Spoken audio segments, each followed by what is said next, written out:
കോൺഗ്രസ് നേതൃത്വത്തിനെതിരെ പ്രവർത്തകർ എ.ഐ.സി.സി ആസ്ഥാനത്താണ് പ്രവർത്തകരുടെ പ്രതിഷേധം. സ്ഥാനാർത്ഥികളെ കെട്ടിയിറക്കുന്നതിനെതിരെയാണ് പ്രതിഷേധം നടക്കുന്നത്. വിവരങ്ങളുമായി ജിഷ്ണു കൃഷ്ണൻ ചേരുന്നുണ്ട്. ജിഷ്ണു, ഈ നേതൃത്വത്തിനെതിരെ പ്രവർത്തകർ തന്നെ തിരിഞ്ഞ സാഹചര്യം എന്താണ്?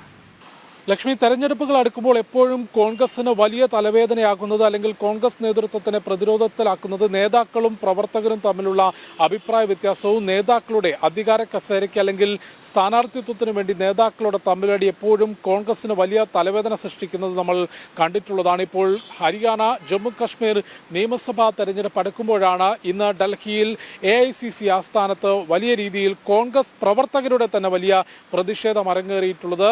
ഈ മണ്ഡലത്തിന് പുറത്തു നിന്നുള്ള നേതാക്കളെ നേതൃത്വം സ്ഥാനാർത്ഥികളായി കെട്ടിയിറക്കുന്നതിനെതിരെ വലിയ പ്രതിഷേധം, പ്ലക്കാർഡുകളും ബാനറുകളും ഉയർത്തിക്കൊണ്ട് നൂറുകണക്കിന് പ്രവർത്തകർ, കോൺഗ്രസിന്റെ തന്നെ പ്രവർത്തകർ ഇന്ന് കോൺഗ്രസ് ആസ്ഥാനത്തിന് മുൻപിൽ പ്രതിഷേധ പ്രകടനം നടത്തി.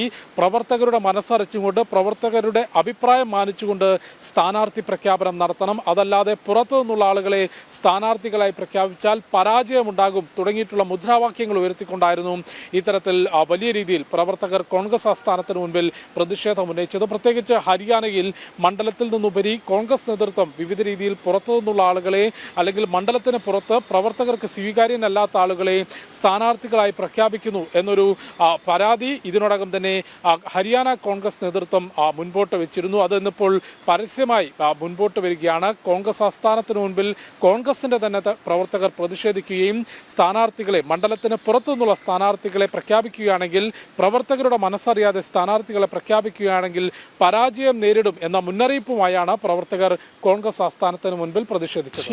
ലക്ഷ്മി, ജിഷ്ണുവാണ് വിവരങ്ങൾ നൽകിയത്.